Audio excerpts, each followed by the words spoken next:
નમો લોહે સૌહરિહંતાનમ નમો લોહે સૌદાનમ નમો લોહે સૌહાયર્યાન નમો લોહે સૌજાયાનમ નમો લોહે સૌત્રિકાળવતી સાવનમ ઓમકારમિંદુ સંયંત નિત્યમ ધ્યાયંતિ યોગિન કામદમોક્ષનો છે ઓંકારાય નમો નમઃ મંગલમ ભગવાન મંગલમ કુટુંબોની મંગલમ કુંડારીઓ જૈન્દ્રમો સુમંગલમ નમઃ સમય સારાય સ્વાનુભૂત્યા ચકાસ્તે ચિત્તવાય ભવાય સર્વવા વિભાવ નિર્ધની દાતા. નિયમસાર ભગવાન કુંડાચાર્ય રચિત નિયમસાર તથા મુનિવર પદ્મ પ્રભુમલધારી દેવ રચિત તાત્પર્ય વૃત્તિ ટીકા એનો સ્વાધ્યાય ચાલે છે. એમાં નિયમસારના સ્વાધ્યાયમાં શુદ્ધ ભાવ અધિકાર નો સ્વાધ્યાય આપણે કરી રહ્યા છીએ. ગાથા 48 સુધી સ્વાધ્યાય થયો છે. હવે 48મી ગાથા પછીથી મુનિવર કળશ 72 કહે છે. તો આજે આપણે કળશ 72 લઈશું.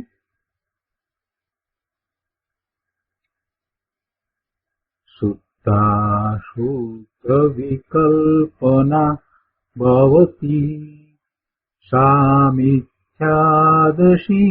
પ્રત્યહમ શુદ્ધમ કારણ કાર્ય તત્વયુગલમ સમ્યક્તશી પ્રત્યમ નિત્યમ ય પરમાગમર્થમ અતુલમ જાનાતિ સત્તત્સ્વયં સારાસાર વિચાર ચારુ તીક્ષ્ણ વદામહે સંવયમ.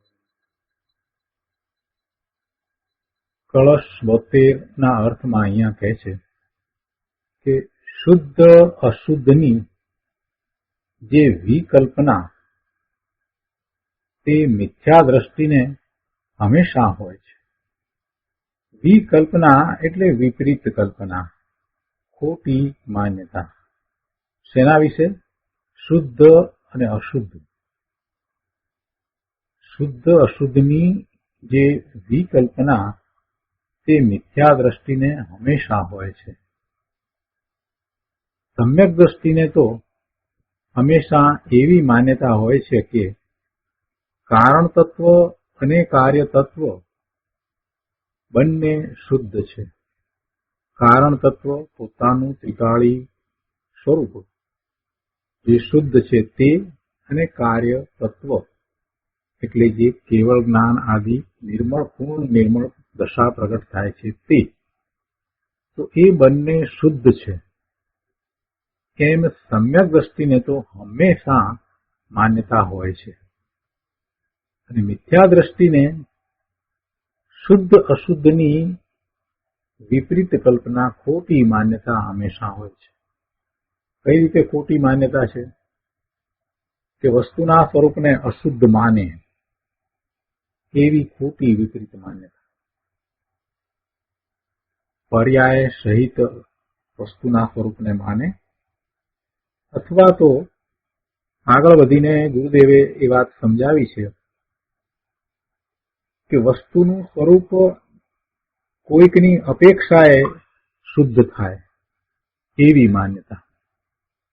એ માન્યતા પણ મિથ્યા છે. એટલે શુદ્ધ અને અશુદ્ધ, વસ્તુનું સ્વરૂપ અશુદ્ધ હોય ને પછી કોઈક કારણથી શુદ્ધ થાય, કોઈકની અપેક્ષાએ શુદ્ધ થાય, આવી જે માન્યતા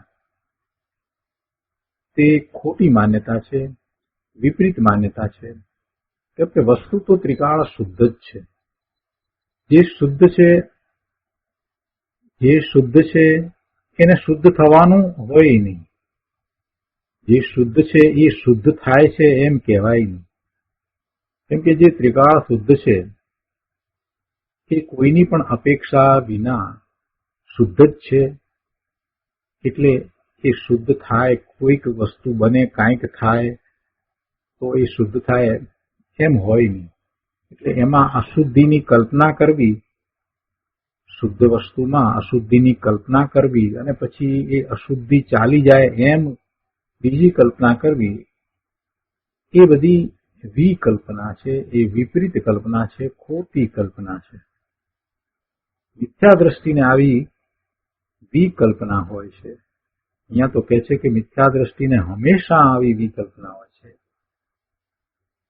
પણ સમ્યક દ્રષ્ટિને તો હંમેશા કારણ તત્વ અને કાર્ય તત્વ બંને શુદ્ધ છે એવી માન્યતા હોય છે.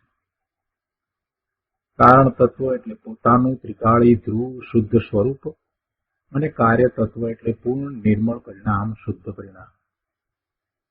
આ રીતે પરમાગમના અતુલ અર્થને સારા સારના વિચારવાળી સુંદર બુદ્ધિ વડે જે સમ્યક દ્રષ્ટિ સ્વયં જાણે છે તેને અમે વંદન કરીએ છીએ. બહુ સરસ કળશ છે, સુંદર કળશ છે, અને એમાં ગુરુદેવે ઘણો વિસ્તાર કરીને ઘણી વાત સમજાવી છે.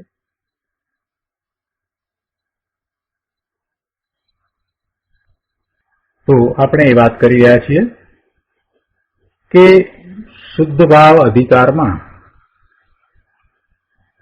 ગાથા 47માં વાત આવી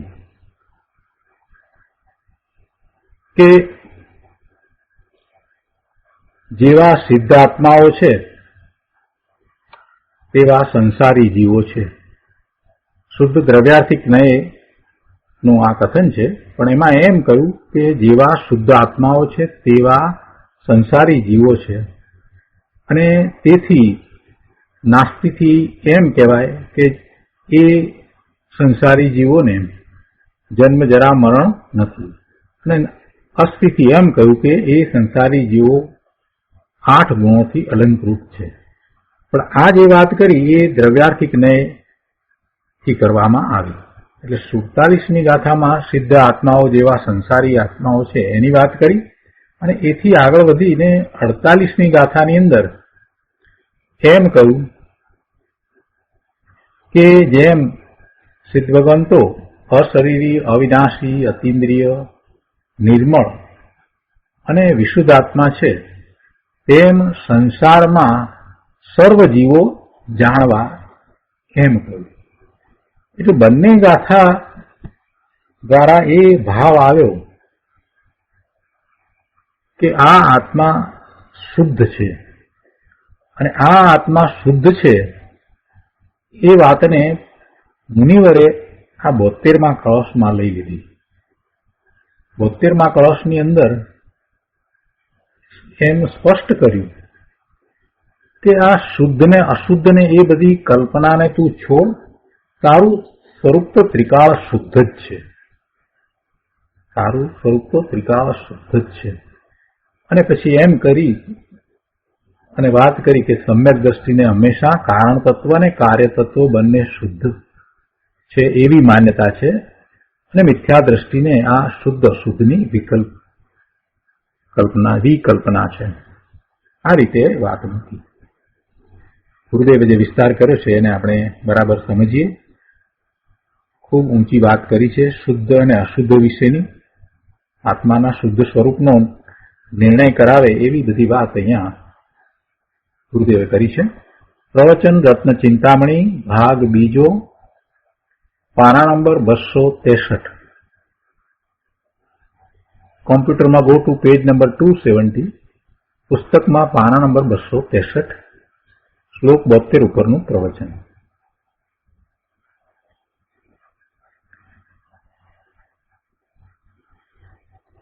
ગુરુદેવ અહીંયા કહે છે કે શુદ્ધ અશુદ્ધની જે વિકલ્પના તે મિથ્યા દ્રષ્ટિને હોય છે.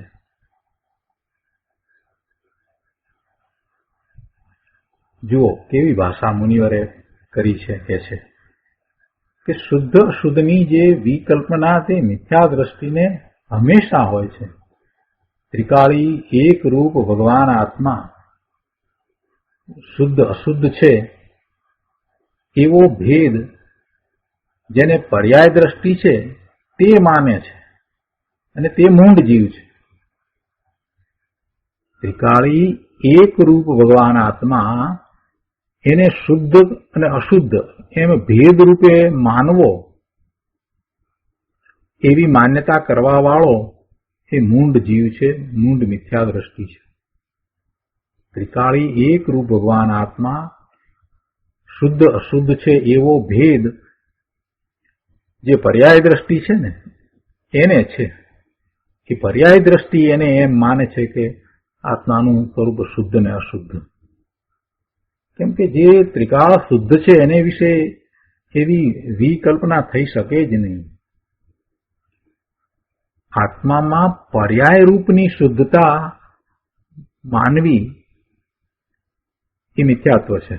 પર્યાય રૂપની શુદ્ધતા, જે આત્મા ત્રિકાળી દ્રવ્ય છે, પર્યાયની શુદ્ધતાની વાત અહીંયા નથી, અહીંયા પર્યાયની વાત નથી કરી, પણ કહે છે કે આત્મામાં પર્યાય રૂપની શુદ્ધતા નથી એમ અહીંયા તો કહેવું છે. કેમ કે જે શુદ્ધતા પ્રગટ થાય એ પર્યાયની વાત અહીંયા નથી લીધી. પર્યાયમાં જે શુદ્ધતા પ્રગટ થાય એની વાત નથી. જે દ્રવ્ય ત્રિકાળી શુદ્ધ છે તો શુદ્ધ છે, પછી એમાં શુદ્ધતા કંઈક થાય માટે ઉત્પન્ન થાય એવો પ્રશ્ન જ નથી. ગુરુદેવ એ વાત અહીંયા સમજાવે છે કે જો આત્મામાં પર્યાય રૂપની શુદ્ધતા પણ નથી એમ કહે છે. કેમ કે એ શુદ્ધતા અશુદ્ધતાના અભાવની અપેક્ષા રાખે છે. પર્યાય રૂપની શુદ્ધતા તો અશુદ્ધતાનો અભાવ થાય અને શુદ્ધતા પ્રગટે એમ અપેક્ષા સહિત છે. એવી શુદ્ધતા આત્માને નથી. આત્મા તો ત્રિકાળ શુદ્ધ જ છે, એને કોઈની અપેક્ષા નથી. આત્મા અશુદ્ધ હતો અને શુદ્ધ થયો એમ માનવામાં આવે તો એનો અર્થ એ થયો કે અશુદ્ધતા હતી એ અશુદ્ધતા ગઈ માટે શુદ્ધ થયો. તો એવી અશુદ્ધતાની અપેક્ષા આવે છે. આત્મા અશુદ્ધ હતો અને શુદ્ધ થયો એમ માનતા અશુદ્ધતાની અપેક્ષા આવે છે. એટલે આત્માને એવી કોઈ અપેક્ષા નથી. આત્મા ત્રિકાળ શુદ્ધ છે. કોઈ પણ જાતની અપેક્ષા વિના આત્મા શુદ્ધ જ છે. એટલે આત્માને વિશે અશુદ્ધતા માનવી અને પછી એની શુદ્ધતા માનવી એવું વસ્તુનું સ્વરૂપ નથી. એમ માનીએ કે આત્મા અશુદ્ધ હતો અને શુદ્ધ થયો એમ માનતા તો અશુદ્ધતાની અપેક્ષા આવે. કારણ કે અશુદ્ધતાનો ત્યાગ થયો ને, માટે આત્મા અશુદ્ધતાનો ત્યાગ કરે અને શુદ્ધતાનું ગ્રહણ કરે છે. એવી એ શુદ્ધ અશુદ્ધની જે કલ્પના છે તે તો વિપરીત કલ્પના છે, એ ખોટી કલ્પના છે, એ મિથ્યા માન્યતા છે. એ ભેદ છે, અનિશ્ચય છે, શંકા છે, અને એ મિથ્યા દ્રષ્ટિને હંમેશા હોય છે. વાસ્તવમાં શું છે? આત્મા ત્રિકાળ શુદ્ધ જ છે. આત્મા ત્રિકાળ શુદ્ધ જ છે અને આત્મા શુદ્ધ છે તો એને કાંઈ અશુદ્ધતાનો ત્યાગ કરવાનો પ્રશ્ન જ ઉપસ્થિત થતો નથી. અશુદ્ધતા ગઈ માટે શુદ્ધ થયો એમ આત્માનું સ્વરૂપ જ નથી. બહુ સ્પષ્ટ કર્યું છે ગુરુદેવ અહીંયા. આગળ કહે છે કે પરની કર્તા બુદ્ધિ અને રાગ આદિના ત્યાગ ગ્રહણની બુદ્ધિ વિના એક સમય પણ અજ્ઞાનીની દ્રષ્ટિ રહી નથી. અજ્ઞાનીની માન્યતા કેવી રહી છે? એની માન્યતામાં પરનું કર્તાપણું છે. પરની કર્તા બુદ્ધિ અને રાગ આદિના ત્યાગ અને ગ્રહણની બુદ્ધિ એ અનાદિના પડ્યા છે અને એના વિના એ એક સમય પણ રહ્યો નથી એમ કહે છે ગુરુદેવ. પરની કર્તા બુદ્ધિ અને રાગ આદિના ત્યાગ ગ્રહણની બુદ્ધિ વિના એક સમય પણ અજ્ઞાનીની દ્રષ્ટિ રહી નથી. પરંતુ તે પરની કર્તા બુદ્ધિ અને રાગ આદિના ત્યાગ ગ્રહણની બુદ્ધિ તો મિથ્યા બુદ્ધિ છે. ભગવાન આત્માને પરનું કર્તાપણું નથી અને ભગવાન આત્મા ને પરનું ત્યાગવાપણું કે ગ્રહવાપણું કાંઈ નથી. દરેક સમયે નાયક ભાવની દ્રષ્ટિનો અભાવ હોવાથી પર ચીજની કર્તા બુદ્ધિ અને રાગના ત્યાગ ગ્રહણની બુદ્ધિ કે જે પર્યાય બુદ્ધિ છે તે મિથ્યા દ્રષ્ટિને હોય છે. પણ એ માન્યતા મિથ્યા છે, ખોટી છે, જ્યાં સુધી અજ્ઞાન ભાવે પરિણમે છે ત્યાં સુધી એની દ્રષ્ટિ એવી જ છે, એની માન્યતા એવી જ છે કે રાગનો ત્યાગ અને રાગના ગ્રહણ અથવા તો પરના કાર્યો હું કરું એવી એની બુદ્ધિ છે. અને આ તો એને અનાદિનું ચાલ્યું આવે છે. આ તો અગૃહિત મિથ્યાત્વ છે. અનાદિનું ચાલ્યું આવે છે આવું અગૃહિત મિથ્યાત્વ.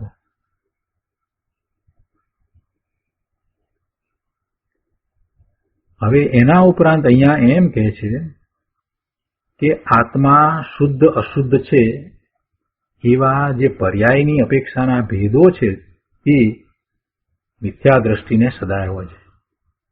એટલે કે આ પહેલા જે વાત કરી રાગના ત્યાગ ગ્રહણની બુદ્ધિ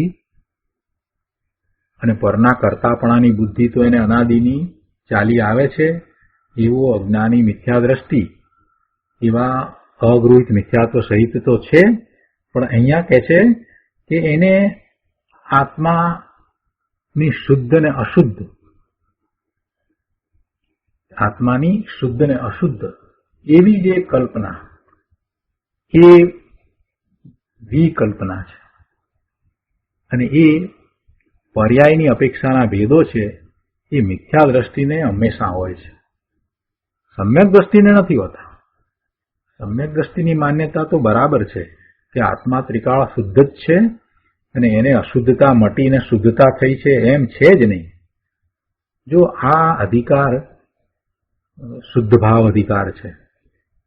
અહીંયા શુદ્ધ ભાવ અધિકારમાં આત્માના શુદ્ધ ભાવની વાત છે, એની મુખ્યતાથી વાત કરવામાં આવી છે જે પ્રયોજનભૂત છે. એટલે અહીંયા એ પર્યાયની વાત નથી. પર્યાયમાં અશુદ્ધતા હોય તો એવી પર્યાયની અશુદ્ધતાની અહીંયા વાત નથી કરી. અહીંયા તો ત્રિકાળી દ્રવ્યની વાત ચાલે છે. એટલે ત્રિકાળી દ્રવ્યમાં કોઈ અશુદ્ધતા છે જ નહીં. ત્રિકાળી દ્રવ્યને વિશે એમ કલ્પના કરવી કે અશુદ્ધતા ટળી જતા ત્રિકાળી દ્રવ્ય શુદ્ધ થાય છે તો એ મિથ્યાત્વ છે, એ ખોટી માન્યતા છે. ત્રિકાળી દ્રવ્ય તો હંમેશા શુદ્ધ જ હોય છે. એના પછીના પેરેગ્રાફમાં ગુરુદેવ કહે છે કે શુદ્ધ છું એમ માનવું તે પણ વિપરીત કલ્પના. હા, કેમ કે શુદ્ધ પર્યાયની અપેક્ષાએ આત્માને દ્રવ્યને શુદ્ધ માને છે ને, તો તે અપેક્ષાએ શુદ્ધ છું એમ માનતા એમાં અશુદ્ધપણાની અપેક્ષા રહે છે. પોતે અશુદ્ધ હતો અને હવે શુદ્ધ છે એમ જો માનવામાં આવે તો એ પર્યાયની અપેક્ષાએ વાત થઈ ગઈ. ત્યારે ત્રિકાળી દ્રવ્યને એ અપેક્ષા લાગુ પડતી જ નથી. શુદ્ધ પર્યાયની અપેક્ષાએ આત્માને દ્રવ્યને શુદ્ધ માને છે ને,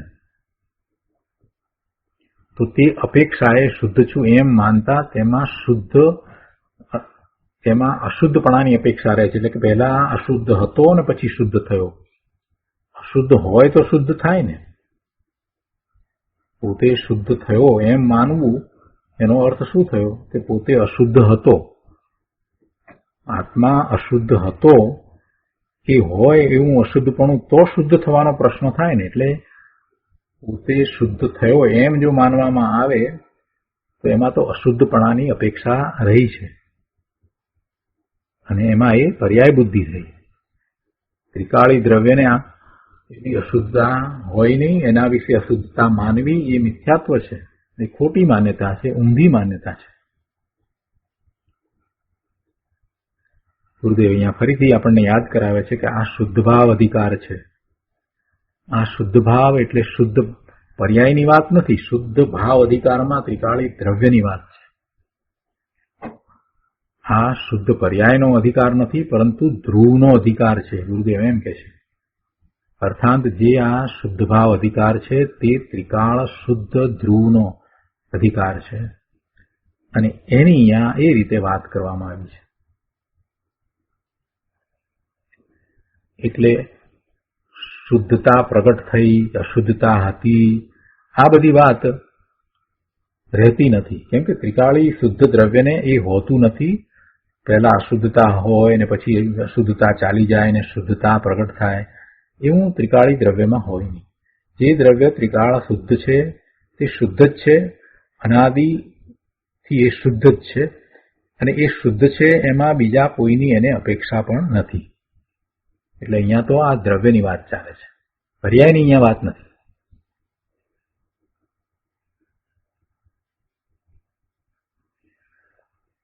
જેમાં પર્યાય કે ભેદ કાંઈ પણ છે નહીં એવા ચૈતન્યની અંદર ઢોળાઈ જવું, એવી અહીંયા તો વાત કરવામાં આવી છે. અને એ વાત તો એવો પુરુષાર્થ કરે ત્યારે થાય. પોતે ભેદ રહિત અભેદ ચૈતન્ય દ્રવ્ય છે અને એમાં એકાગ્રતા કરે, એ વાત અહીંયા તો પકડવાની છે. તો પહેલા જ્યાં એકાગ્રતા કરવાની છે એવા ત્રિકાળી શુદ્ધ દ્રવ્યને એને સમજવું પડે.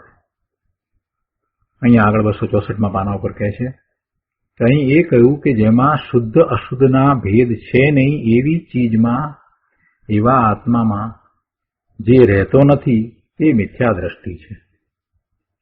શું કહ્યું? કે જેમાં શુદ્ધ અશુદ્ધના ભેદ નથી એવી ચીજ એટલે એવો આત્મા, અને એવા આત્મામાં જે રહેતો નથી તે મિથ્યા દ્રષ્ટિ છે. અને પછી પાછું અહીંયા તો મિથ્યા દ્રષ્ટિને માટે એક વિશેષણ વાપરીને એમ કહ્યું કે એ હંમેશા એવી માન્યતા ધરાવે છે. મિથ્યા દ્રષ્ટિને હંમેશા એવી માન્યતા છે, શુદ્ધ અશુદ્ધના ભેદરૂપ માન્યતા હંમેશા છે એમ કહ્યું. એટલે કે પરના ત્યાગ અને ગ્રહણની બુદ્ધિ તેમજ શુદ્ધ અશુદ્ધની વિકલ્પના અજ્ઞાનીને ક્ષણે ને પળે સદાય નિરંતર રહે છે. પરના ત્યાગ ગ્રહણથી આત્મા રહિત છે, તો પણ પરના ત્યાગ ગ્રહણની બુદ્ધિ અજ્ઞાનીને હંમેશા રહે છે. આત્મા પરનું ગ્રહણ કરતો નથી કે પરનો ત્યાગ કરતો નથી, છતાં મિથ્યા દ્રષ્ટિને એવી બુદ્ધિ છે કે એ પરને ગ્રહે છે અને ત્યાગે પણ છે. એવી જ રીતે આત્માને વિશે શુદ્ધ અને અશુદ્ધપણાની જે કલ્પના છે એ પણ એને હંમેશા હોય છે. એટલે અહીંયા કહે છે કે મિથ્યા દ્રષ્ટિને પરના ત્યાગ ગ્રહણની બુદ્ધિ છે અને સાથે સાથે આત્માના શુદ્ધ અને અશુદ્ધની વિકલ્પના હોય છે, અને આ એને હંમેશા હોય છે.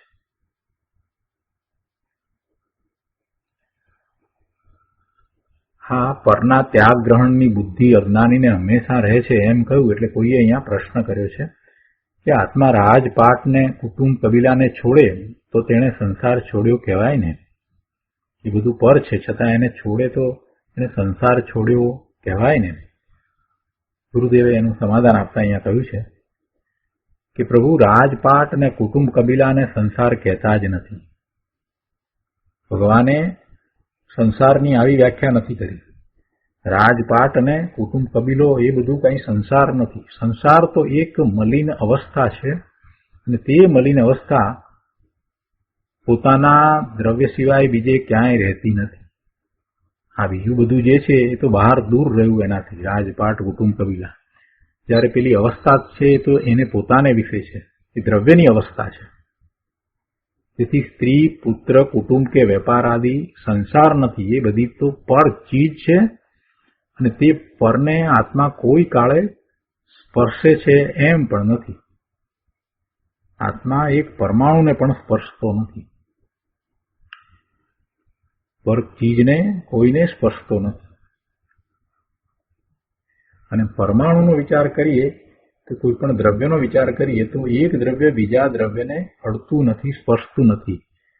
અને પરમાણુનો વિચાર કરીએ તો પરમાણુ એક પરમાણુ બીજા પરમાણુને પણ સ્પર્શતો નથી. એનો સ્કંદ બને છતાંય બંને જુદા છે. એની સ્વતંત્રતાની અહીંયા વાત લીધી છે ગુરુદેવે કે પરમાણુનો સ્કંદ હોય તો તેમાં દરેક પરમાણુ પોતાના દ્રવ્ય ક્ષેત્ર કાળ ભાવથી ભિન્ન ભિન્નપણે કામ કરે છે. એક એક પરમાણુ, દરેક પરમાણુને પોતાનું દ્રવ્ય ક્ષેત્ર કાળ અને ભાવ છે, અને એની સાથે બીજો બાજુમાં જે પરમાણુ છે એને એનું પોતાનું દ્રવ્ય ક્ષેત્ર કાળ અને ભાવ છે. એનું પરિણમન અંદરમાં પરમાણુ તરીકેનું શુદ્ધ પરિણમન હોય છે. બે પરમાણુ ભેગા થયા છે, સ્કંદ બન્યો છે, બે કરતા વધારે છે, અનેક છે, અસંખ્ય છે, તો પણ દરેક પરમાણુ પોતે પોતાના દ્રવ્ય ક્ષેત્ર કાળ ભાવથી ભિન્નપણે રહીને કામ કરે છે, અને એનું એ પોતાનું પરિણમન એ શુદ્ધ પરિણમન છે. સ્કંધનું પરિણમન છે એ વિભાવ પરિણમન છે, જ્યારે એક પરમાણુનું પરિણમન છે તે શુદ્ધ પરિણમન છે. એક પરમાણુને બીજા પરમાણુની સાથે એકપણું નથી. દરેક પરમાણુના દ્રવ્ય ભિન્ન, ક્ષેત્ર ભિન્ન, કાળ ભિન્ન અને ભાવ પણ ભિન્ન છે. ભલે બધા પરમાણુઓ એક સાથે સ્કંધપણે જોવામાં આવે, સ્કંધમાં અસંખ્ય પરમાણુઓ હોય, છતાં અંદર રહેલા પરમાણુઓ ભિન્ન ભિન્ન છે. અર્થાત સ્કંધમાં રહેલા દરેક પરમાણુના દ્રવ્ય ક્ષેત્ર કાળ અને ભાવ ભિન્ન છે. ભાવ એટલે એનામાં રહેલ ગુણને કારણે એનું જે ભવન છે એ એનો ભાવ છે. પરમાણુનો ભાવ એટલે એનો સ્વભાવ, જે એનામાં ગુણ છે એને કારણે છે તે. તો સ્કંધમાં, પિંડમાં રહ્યા છતાં દરેક પરમાણુ પોતાની પરિણતિને પર્યાયને કરે છે, પોતાનું કામ કરે છે, પણ પરને અડતા કે સ્પર્શતા નથી, બીજા પરમાણુને સ્પર્શતા નથી. તેમજ એક પરમાણુમાં બીજા પરમાણુને કારણે કંઈક થાય એમ પણ નથી. જેમ કે એક પરમાણુમાં 2 ગુણ ચિકાસની 4 ગુણ ચિકાસ થઈ, તો તે ચિકાસ 4 ગુણ ચિકાસવાળા પરમાણુના સંબંધને કારણે થઈ એ વાત પણ અસત્ય છે. આપણે 2 પરમાણુઓ જોડાય એ સંબંધે નિયમો જાણીએ છીએ કે 2 ગુણ ચિકાસવાળો પરમાણુ એનાથી 2 ગુણ અધિક ચિકાસવાળા પરમાણુ સાથે કે લુખાસવાળા પરમાણુ સાથે જોડાય છે, તો પેલાની 4 ગુણ ચિકાસ છે તો આની 2 ગુણવાળાની 4 ગુણ ચિકાસ થઈ જાય છે. તો અહીંયા એમ કે છે કે એમ થવા છતાં પણ આની 2 ગુણ ચિકાસ જે 4 ગુણ થઈ, તો એ પેલા પરમાણુને કારણે નહીં, પણ એની પોતાની એ યોગ્યતાને કારણે થાય છે. કે છે કે એક પરમાણુમાં 2 ગુણ ચિકાસની 4 ગુણ ચિકાસ થઈ, તો તે ચિકાસ 4 ગુણ ચિકાસવાળા પરમાણુના સંબંધને કારણે થઈ એ વાત તદ્દન જુઠ્ઠી છે. એટલે આ રીતે પરમાણુઓ જળ છે, છતાં તે જળ પરમાણુઓના દ્રવ્ય ક્ષેત્ર કાળ ભાવ પણ જો એકબીજાથી જુદા છે, તો પછી પ્રભુ તું તો આત્મા છો ને, માટે તું તો પરમાણુઓથી જુદો જ છો, તું તો જુદો જ છો. પરમાણુ તને અડતાય નથી. આ શરીરના પરમાણુ છે એ પણ તને અડતા નથી. તું આત્મા, તું એને અડતો નથી. આ હાથ છે તો હાથના પરમાણુ ને તું અડતો નથી. તું ચેતન ભગવાન આત્મા છે અને હાથના પરમાણુ છે એ જળ છે.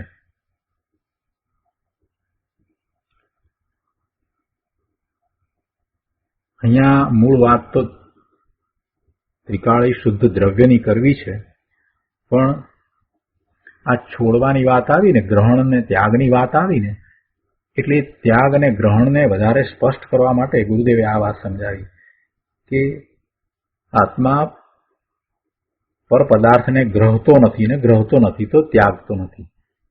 એટલે આ પૂતગળ પરમાણુની જે રચનાઓ, એટલે એના સ્કંદ છે, એ બધી રચનાઓ છે, એને એ ગ્રહતો પણ નથી અને ત્યાગતો પણ નથી. અહીંયા શ્લોકની મૂળ વાત ઉપર આવતા ગુરુદેવ સમજાવે છે કે સમ્યક દ્રષ્ટિને તો હંમેશા એવી માન્યતા હોય છે કે કારણ તત્વ અને કાર્ય તત્વ બંને શુદ્ધ છે. જો પહેલા મિથ્યા દ્રષ્ટિની વાત કરી, એની કેવી માન્યતા છે એ વાત કરી, અને હવે સમ્યક દ્રષ્ટિની માન્યતા દર્શાવી છે. એ છે કે સમ્યક દ્રષ્ટિને તો હંમેશા એવી માન્યતા હોય છે કે કારણ તત્વ અને કાર્ય તત્વ બંને શુદ્ધ છે. મિથ્યા દ્રષ્ટિ માટે જેમ હંમેશા શબ્દ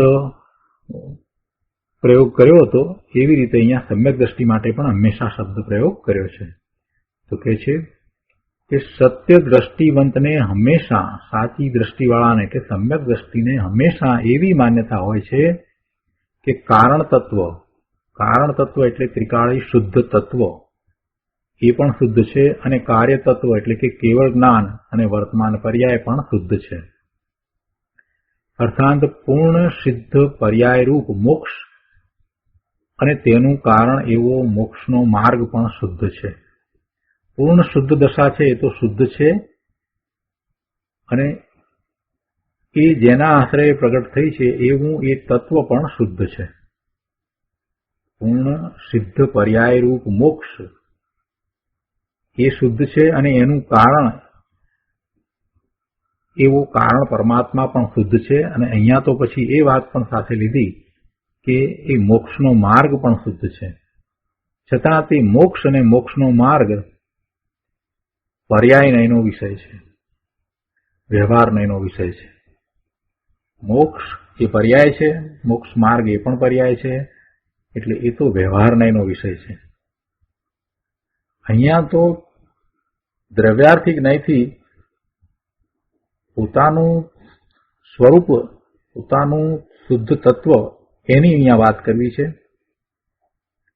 જે ત્રિકાળ શુદ્ધ છે. વર્તમાનમાં એની ગમે તે પર્યાય હોય, ગમે તે ગતિમાં એ રહ્યો હોય, મનુષ્ય હોય, તિર્યંચ હોય, દેવ હોય, નારકી હોય, તે છતાંય એનું દ્રવ્ય, જેને આપણે કારણ પરમાત્મા કહીએ, એ ત્રિકાળ શુદ્ધ છે. કારણ પરમાત્મા શુદ્ધ છે. જેમ કેવળ જ્ઞાન, વર્તમાન પર્યાય એ શુદ્ધ છે, એવી રીતે કારણ પરમાત્મા પણ શુદ્ધ છે. એટલે સાચી દ્રષ્ટિવાળાને, સત્ય દ્રષ્ટિવંતને, સમ્યક દ્રષ્ટિને એવી માન્યતા હોય છે કે કારણ તત્વ, ત્રિકાળી શુદ્ધ તત્વ એ અને કાર્ય તત્વ એટલે કેવળ જ્ઞાન એ શુદ્ધ છે. એમાં કોઈ એને ફેર લાગતો નથી. કારણ પરમાત્મા અને કાર્ય પરમાત્મા એમાં કોઈ તફાવત નથી, એ વાત અગાઉ આવી ગઈ છે. અહીંયા કહે છે કે કારણ તત્વમાં અને કાર્ય તત્વમાં અશુદ્ધતા છે અને ટાળવી છે એમ બિલકુલ નથી. કારણ તત્વમાં અશુદ્ધતા નથી, કારણ તત્વ તો ત્રિકાળ શુદ્ધ જ છે, અને કાર્ય તત્વ એટલે કેવળ જ્ઞાન એ પણ શુદ્ધ છે. એટલે એમાં કાંઈ અશુદ્ધતા છે એને ટાળવી છે એ વાત જ નથી. એટલે અશુદ્ધતાની ત્યાં કોઈ અપેક્ષા નથી, એ તો શુદ્ધ જ છે.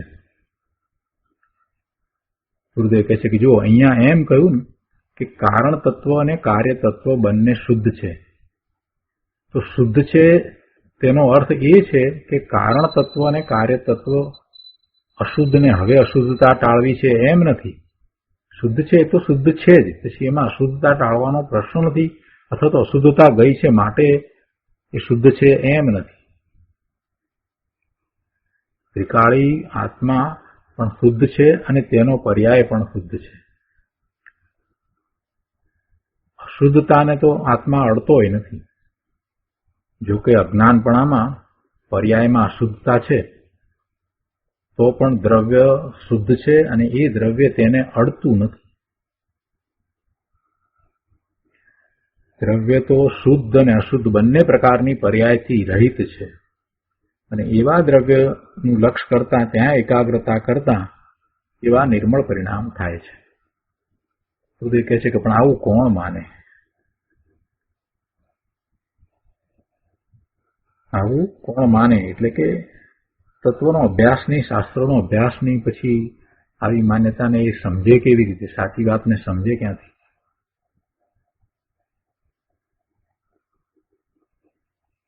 શ્લોકની વાતને આગળ સમજાવે છે કે પરમ આગમના અતુલ અર્થને સારા સારના વિચારવાળી સુંદર બુદ્ધિ વડે સમ્યક દ્રષ્ટિ સ્વયં જાણે છે.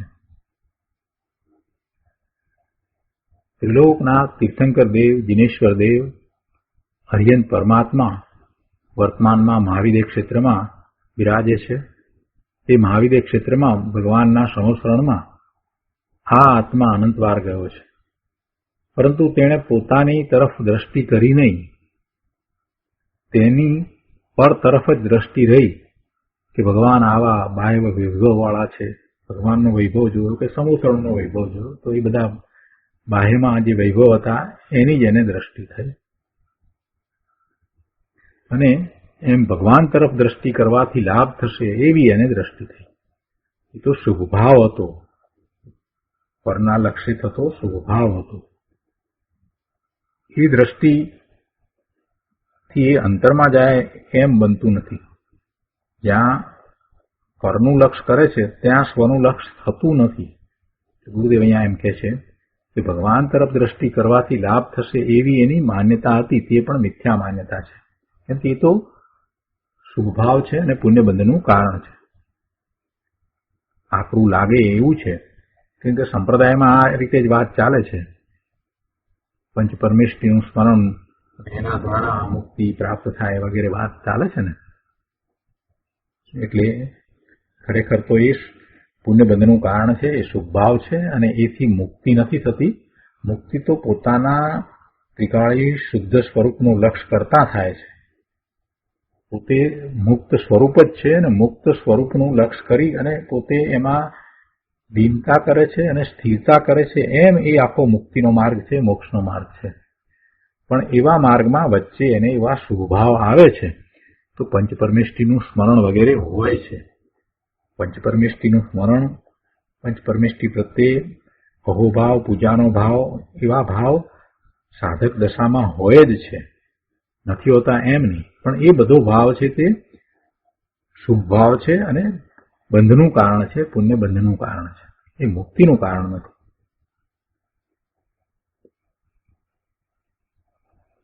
અહીંયા તો પરમ આગમની વાત લીધી ને, કે પરમ આગમના અતુલ અર્થને એટલે કે જેની કોઈ તુલના ન થઈ શકે તેવા અર્થને સારા સારના વિચારવાળી સુંદર બુદ્ધિ વડે સમ્યક દ્રષ્ટિ સ્વયં જાણે છે, એમ અહીંયા તો વાત છે.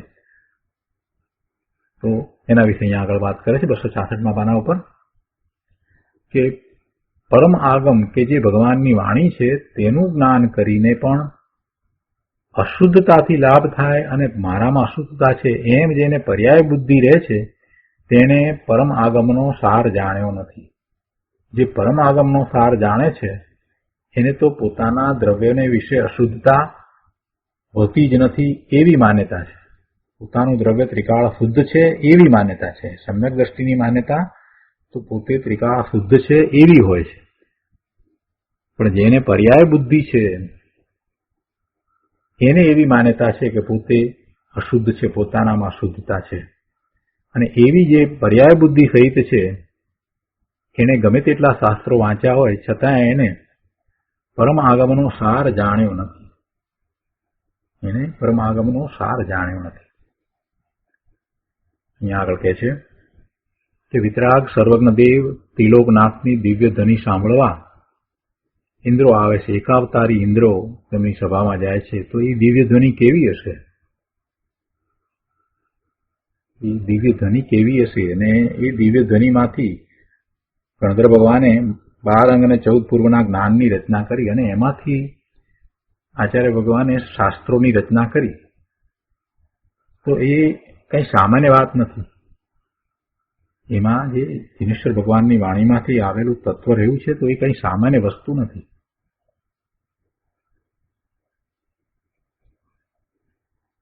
તો આગળ અહીંયા કહે છે પાના નંબર 267 ઉપર શું કહે છે કે કારણ તત્વ અને કાર્ય તત્વ બંને શુદ્ધ છે એવા પરમ આગમનો અતુલ અર્થ છે.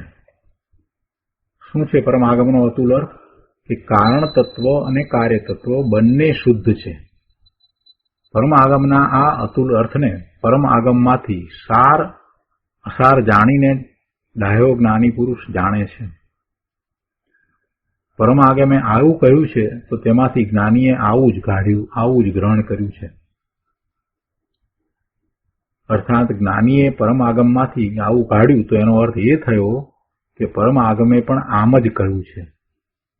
શું? કારણ તત્વ અને કાર્ય તત્વ બંને શુદ્ધ છે.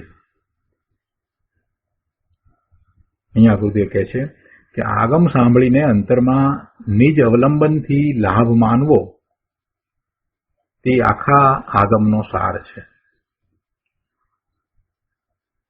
આગમનો સાર શું કાઢ્યો? કારણ તત્વ અને કાર્ય તત્વ બંને શુદ્ધ છે. અને કારણ તત્વ એટલે પોતે ભગવાન આત્મા, કારણ પરમાત્મા શુદ્ધ છે. એવું પોતાનું શુદ્ધ સ્વરૂપ છે. અને એવા પોતાના અવલંબન, પોતાનું ત્રિકાળી શુદ્ધ સ્વરૂપ છે એનું અવલંબન લઈને, એટલે ત્યાં એકાગ્રતા કરીને જે નિર્મળ પરિણામ થાય છે તે મોક્ષનો માર્ગ છે. આગમ સાંભળીને અંતરમાં નિજ અવલંબનથી લાભ માનવો તે આખા આગમનો સાર છે. એટલે કે 12 અંગનો સાર અનુભૂતિ કરવી તે છે.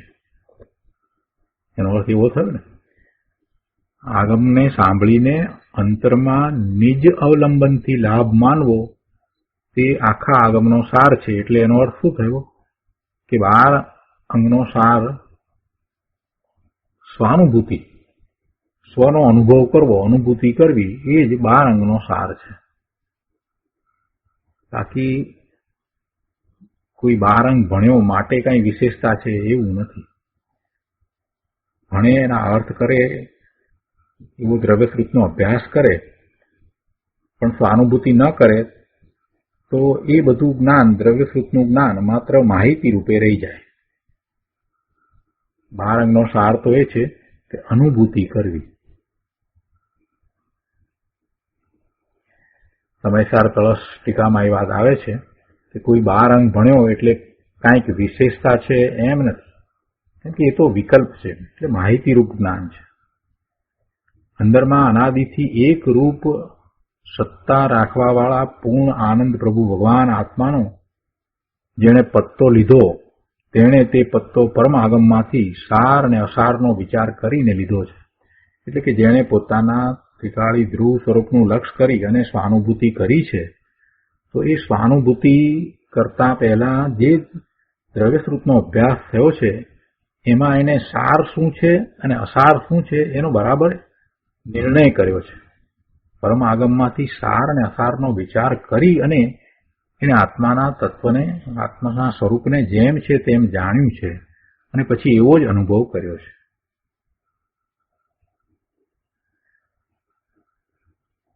પરમ આગમમાં સાર આ કહેવો હતો, શાસ્ત્રમાં આ કહેવું હતું. આગળ કહે છે કે વિતરાગની વાણીમાંથી આ સાર છે અને આ અસાર છે એમ સાર અસારના વિચારવાળો સુધર્મી સુંદર બુદ્ધિ વડે, એટલે સુંદર મતિ જ્ઞાન અને શુદ્ધજ્ઞાન દ્વારા વાણીના અતુલ અર્થને જાણે છે. 12 અંગમાં લાખો કરોડો વાત આવે છે, અર્થાત કથાનું યોગ, ચરણાનું યોગ, કરણાનું યોગ અને દ્રવ્યાનું યોગમાં અનેક વાત આવે છે. છતાં પણ સાર અસારનો વિચાર કરવા વાળો સુધર્મી તેમાંથી આ સાર કાઢે છે કે આત્મા સ્વયં ત્રણેય કાળે શુદ્ધ છે, એમ પરમ આગમ કહે છે. કહે છે કે આ સાર કાઢવો જોઈએ કે આત્મા ત્રણેય કાળે શુદ્ધ છે, આત્મા શુદ્ધ છે એ સાર કાઢવો જોઈએ. અહીંયા શુદ્ધ ભાવ અધિકાર છે ને, એટલે દ્રવ્યની મુખ્યતાથી વાત કરવામાં આવી છે. વર્તમાનમાં જ્યારે એની પર્યાય મલિન છે એ વખતે પણ એનું દ્રવ્ય શુદ્ધ છે. અનાદિથી એને સંસાર પર્યાય છે અને અનેક પ્રકારની મલિન અવસ્થાઓ છે, તે છતાંય એનું દ્રવ્ય તો ત્રિકાળ શુદ્ધ જ રહ્યું છે. એ ભૂતકાળમાં શુદ્ધ હતું, વર્તમાનમાં છે અને ભવિષ્યમાં પણ એમ જ રહેશે. એટલે ભગવાન આત્માને અશુદ્ધતા હતી અને એ ગઈ ને એ બધી વાત છે જ નહીં. અહીંયા ત્રિકાળી દ્રવ્યની વાત છે, પર્યાયની વાત નથી. ભગવાન આત્માને અશુદ્ધતા હતી અને પછી અશુદ્ધતા ટળીને શુદ્ધતા થઈ એટલી અપેક્ષા પણ નથી. એ તો ત્રિકાળ શુદ્ધ જ છે. કેમ કે પૂર્ણ આનંદનો નાથ ભગવાન આત્મા તો ત્રિકાળ એક રૂપ શુદ્ધ જ છે. એને ક્યારેય અશુદ્ધતા હતી જ નહીં, એનામાં મલિનતા હતી જ નહીં. દ્રવ્યમાં કોઈ મલિનતા નથી. આત્મદ્રવ્ય તો શુદ્ધ સ્વરૂપ ભગવાન પરમેશ્વર જ છે. અજ્ઞાની ગૃહિત અને અગૃહિત મિથ્યાત્વનું સેવન કરે તો પણ આત્મદ્રવ્યમાં કાંઈ અશુદ્ધતા છે નહીં. એની ગમે તે દશા થાય, એ મિથ્યાત્વ સહિત હોય, ગૃહિત મિથ્યાત્વ સહિત તો છે, પણ વધારામાં એ અગૃહિત મિથ્યાત્વ સહિત તો છે, પણ વધારામાં એ ગૃહિત મિથ્યાત્વ, એ છતાંય એના આત્મદ્રવ્યમાં કાંઈ અશુદ્ધતા વ્યાપતી નથી. પરમ આગમમાંથી જ્ઞાનીએ આ સાર કાઢ્યો છે કે આત્મદ્રવ્ય ત્રિકાળ શુદ્ધ છે અને એમાં કોઈ અશુદ્ધતા નથી. એટલે એનો અર્થ એ થયો કે પરમ આગમમાં પણ આ જ કહ્યું છે. ગુરુદેવ કહે છે, જો એકલો આગમ શબ્દ વાપર્યો નથી, પણ પરમ આગમ એમ કહ્યું છે. દિગંબર શાસ્ત્ર જ પરમ આગમ છે, એટલે કે વિતરાગના પરમ આગમ છે.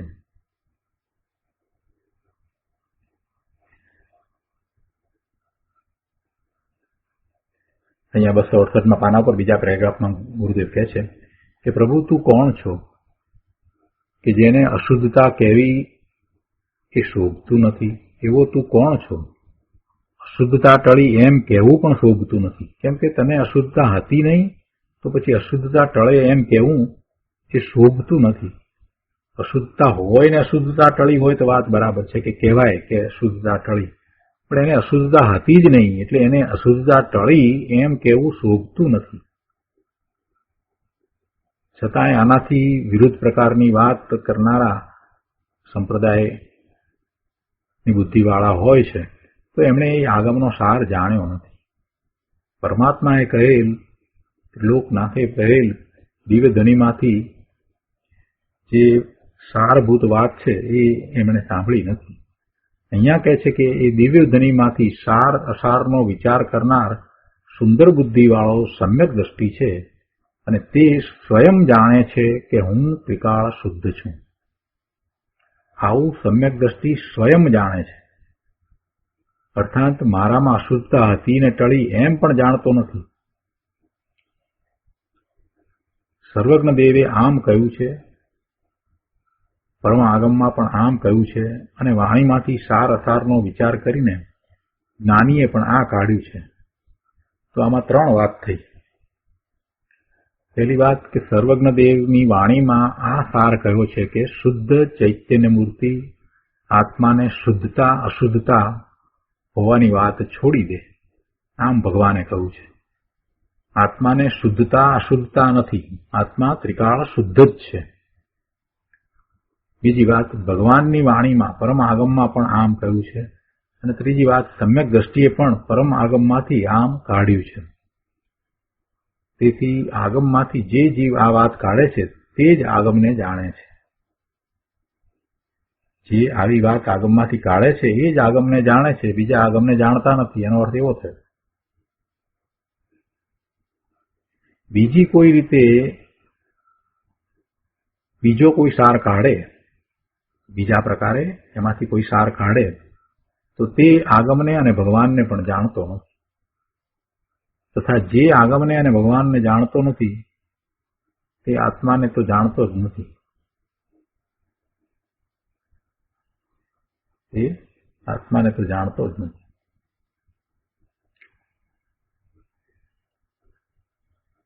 આગળ 269 પાના ઉપર કહે છે, તો અહીં ભગવાન એમ કહે છે કે પ્રભુ તું શુદ્ધ અશુદ્ધના ભેદને છોડી દે.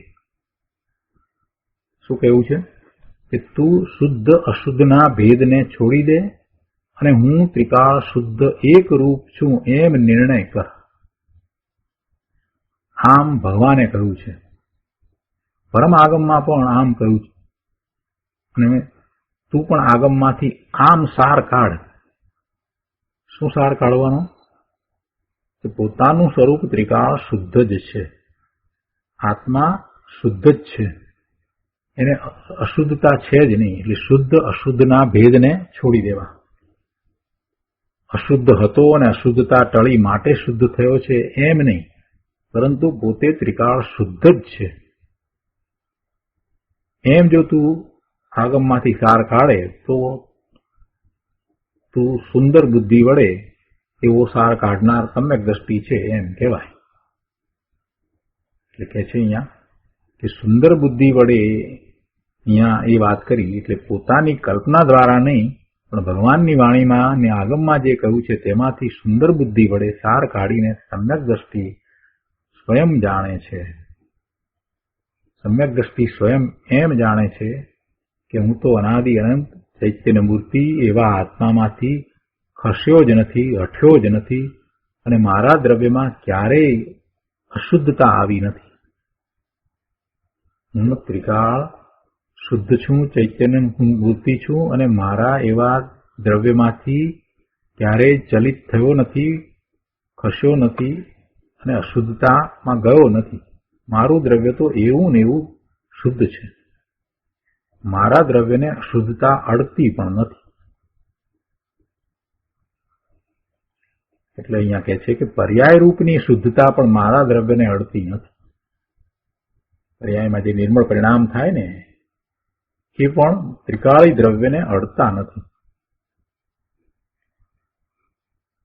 અને આ ભગવાનની વાણીમાં વાત આવી છે, પરમાગમમાં એ જ વાત આવી છે, અને સમ્યક દ્રષ્ટિએ પણ એ જ વાત આગમમાંથી કાઢી છે.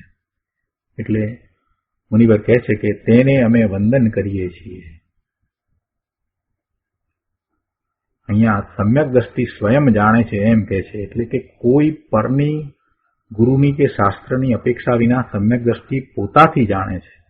સ્વયં જાણે છે એનો અર્થ એવો થાય કે પોતે અનુભવ કરીને જાણે છે. એટલે બીજાએ કહ્યું માટે જાણે છે એમ નહીં, એને એવો અનુભવ છે માટે એ એમ જ જાણે છે. એટલે એને સાર કાઢ્યો છે એમ કહેવાય.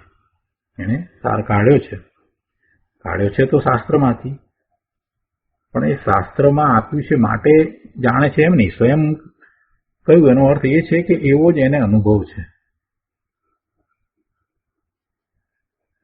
કેમ કે એ સાર એણે કાઢ્યો છે. કઈ રીતે કાઢ્યો છે? તો કે એવો અભ્યાસ કરીને, એવી માહિતી મેળવીને, પછી એવો અનુભવ કરીને એવો સાર એણે કાઢ્યો છે. અને એવા સમ્યક દ્રષ્ટિને મુનિવર કહે છે કે અમે વંદન કરીએ છીએ. આવી વાત છે.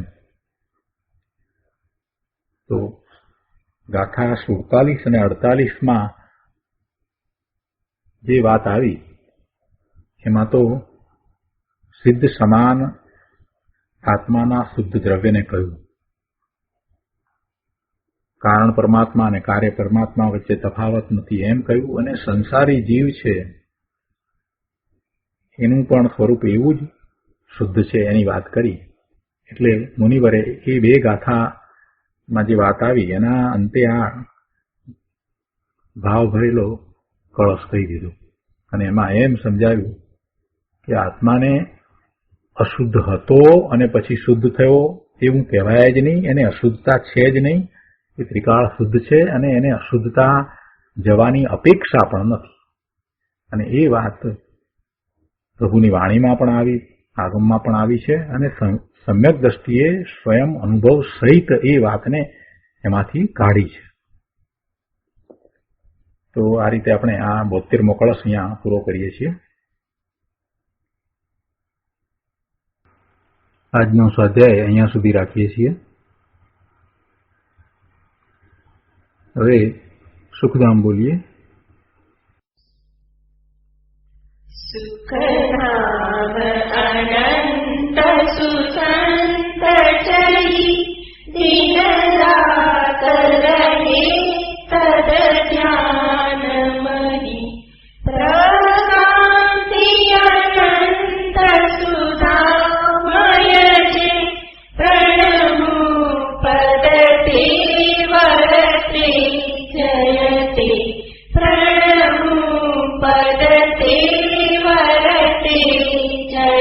તે